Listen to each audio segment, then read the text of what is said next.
Olá para você que me acompanha aqui no canal. Hoje a gente vai analisar em detalhes a superprodução Reds de 1981. A comunidade cinematográfica tinha algumas convicções no começo de 1981. E uma delas, bem plausível por sinal, era a de que Reds seria um dos filmes mais poderosos do ano e principal candidato a triunfar na temporada de prêmios. O tamanho, a magnitude e a obstinação de Warren Beatty pelo projeto geraram uma expectativa imensa, sanada apenas no mês de dezembro daquele ano. E uma das primeiras coisas que chamam a atenção no projeto é o seu tema. Em plena Guerra Fria, um épico norte-americano e multimilionário reconstruía a biografia política de um dos comunistas mais célebres dos Estados Unidos. Trying to be a journalist. Mr. Chairman! So is Trotsky. Let us see what happens in Russia. Why don't you join the Socialist Party? We need good people like you. Big things are happening in Russia. John Silas Reed foi um jornalista nascido na cidade de Portland em 1887. Sua ascensão na carreira começou no início do século XX, quando ele trabalhou como correspondente de guerra em conflitos como a Revolução Mexicana e a Primeira Guerra Mundial, além da cobertura em loco da Revolução Russa. Nela, os bolcheviques liderados por Lenin assumiram o poder em outubro de 1917 e implantaram um governo socialista. Reunindo tudo o que tinha visto, ouvido e vivido em São Petersburgo, Reed escreveu o livro 10 Days That Shook the World, disponível aqui no Brasil como 10 Dias que Abalaram o Mundo, e passou a militar para que um movimento semelhante acontecesse também nos Estados Unidos. A liderança ideológica desse sujeito foi tão significativa que Moscou concedeu a honra dele ter sido sepultado em plena Praça Vermelha. Para vocês terem uma ideia, apenas 5 norte-americanos foram contemplados nos mesmos termos em toda a história. Warren Beatty tinha o desejo de levar essa história para as telas de cinema desde os anos 1960, mas foi ao longo da década seguinte que ele se consolidou em Hollywood não apenas como astro, mas também como realizador. 1978 foi um ano especialmente mágico nesse sentido, depois que O Céu Pode Esperar não só foi um sucesso de público, como também recebeu 9 indicações ao Oscar, incluindo Melhor Ator, Melhor Roteiro Adaptado, Melhor Direção e Melhor Filme. 4 indicações por um único projeto em funções diferentes para Beatty. Com esse currículo acumulado, ele até teve dificuldades, mas acabou conseguindo viabilizar um orçamento milionário para o filme seguinte. They're waiting for your example. Они ждут, что мы They're пойдем waiting for your впереди. leadership. If you refuse to support the capitalist war machine, they will follow your example, and if the workers of the world stand together, the war can be stopped. Transportar a história do roteiro para as telas não foi uma tarefa fácil nem barata. As gravações aconteceram espalhadas por 5 países ao longo de quase um ano, acumulando problemas que foram do excesso de chuva na Espanha à falta de neve na Finlândia. Aliás, o país nórdico serviu como cenário da União Soviética, já que o governo de Moscou não permitiu que fossem feitas gravações de fato por lá. Mas houve ainda atritos com sindicatos no Reino Unido e até a negativa de um visto norte-americano para o diretor de fotografia Vittorio Storaro.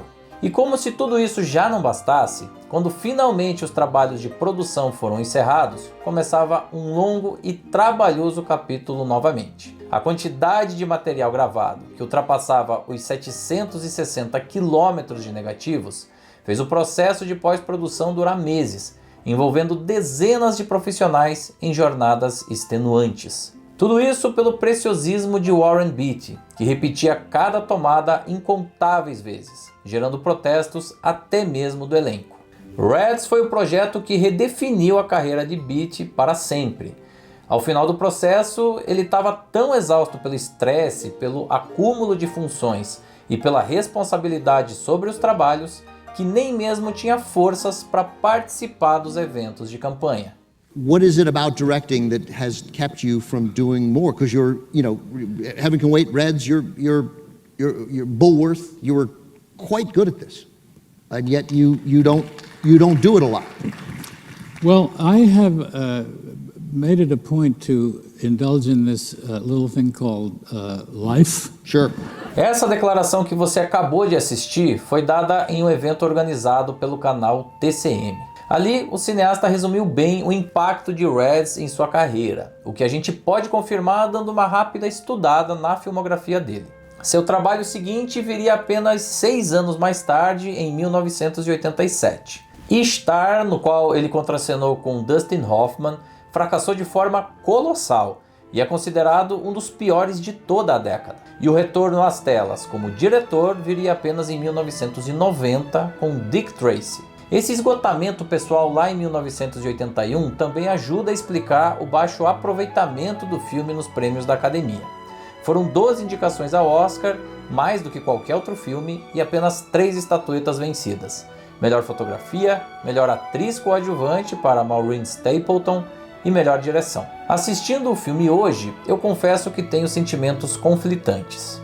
A parte positiva é a extrema dedicação com que ele foi realizado. É evidente o cuidado com cada diálogo, cada cenário, cada figurino e cada enquadramento. É um filme claramente extraído da mente de um único realizador, que sabia muito bem o que queria e tinha capacidade técnica para colocar tudo em prática. O filme também impressiona pelo tamanho, pelas locações, pelo acabamento técnico, pela variabilidade de cenas e situações e pelo currículo dos envolvidos. Todo aquele atraso nas filmagens se justifica quando você assiste o resultado final.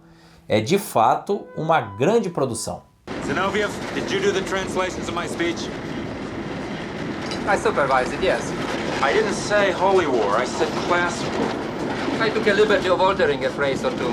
Yes, well, I don't allow people to take those liberties with what I write. Ao longo das sequências são exibidos alguns depoimentos de contemporâneos do John Reed, o que dá mais credibilidade para a história e aproxima o espectador daquela figura. Ainda que seja um recurso estranho em longas de ficção, me agrada. E para uma plateia ainda vivendo o clima de Guerra Fria, especialmente no Ocidente, é ainda mais justificável. Mas quem começa a assistir o filme imaginando uma militância comunista de 3 horas e 15 minutos, vai se surpreender com uma pegada bem pouco politizada. Ainda que o roteiro naturalmente aborde temas ideológicos, a força motriz da história está no relacionamento entre o John Reed e a sua esposa, a também jornalista Louise Bryant. Da primeira conversa entre os dois aos dias finais de Reed, é esse vai e vem que dá combustível à linha narrativa. Não são os acontecimentos políticos que ditam a progressão do roteiro, e sim a vida íntima do casal. Em um dos momentos mais marcantes de clímax, por exemplo, imagens das multidões nas ruas marchando pela Revolução são alternadas com momentos de intimidade. É ali que repousa o foco da história. E claro, existem crises ao longo do caminho, como na época em que eles vivem separados, mas a narrativa sempre encontra neles um porto seguro. É dali que ela parte e ali que ela também se encerra. Comrade.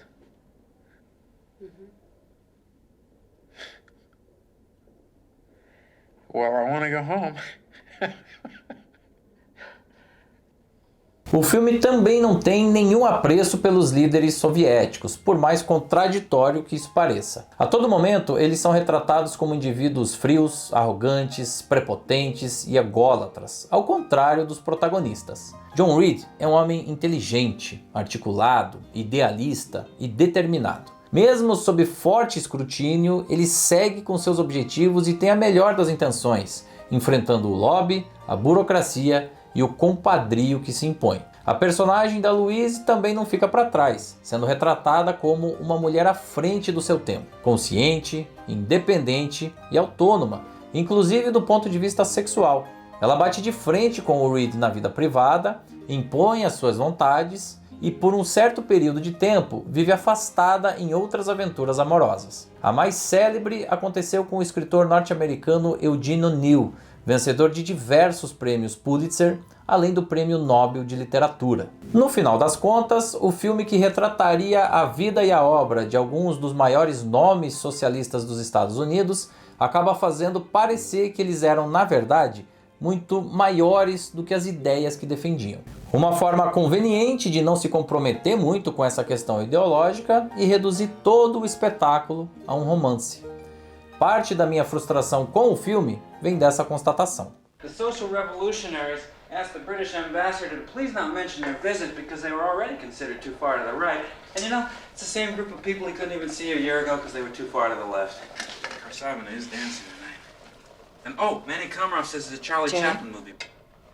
Impossível fazer uma análise desse filme sem citar o elenco. Maureen Stapleton venceu o Oscar de melhor atriz coadjuvante interpretando a escritora russa Emma Goldman.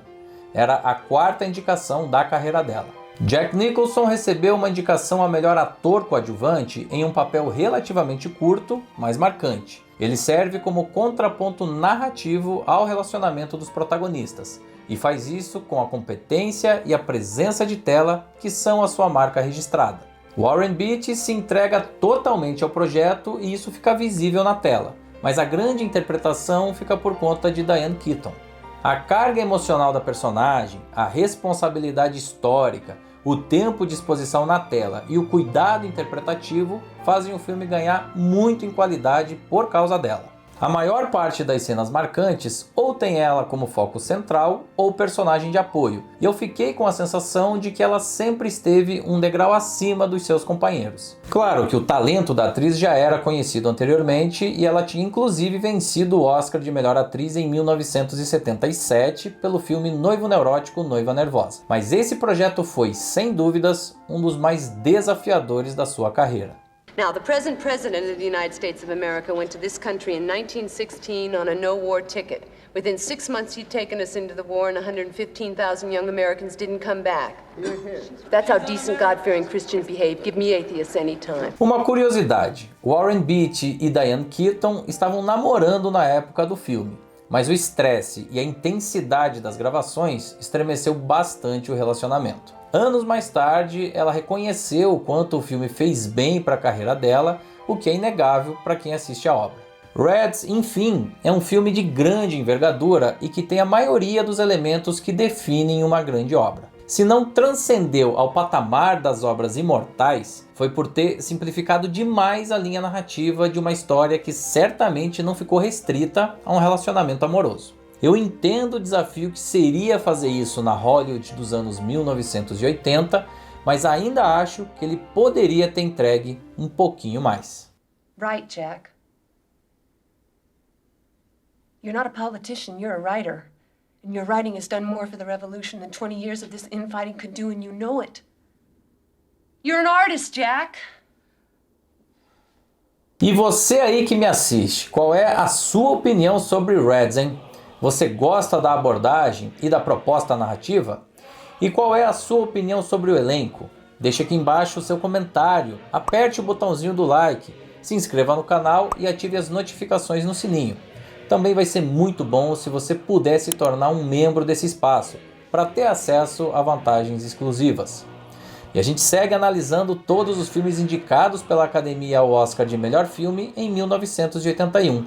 Sendo que no próximo vídeo falaremos de um dos filmes mais populares não só desse ano, como de toda a década. Os Caçadores da Arca Perdida, de Steven Spielberg. Te espero aqui.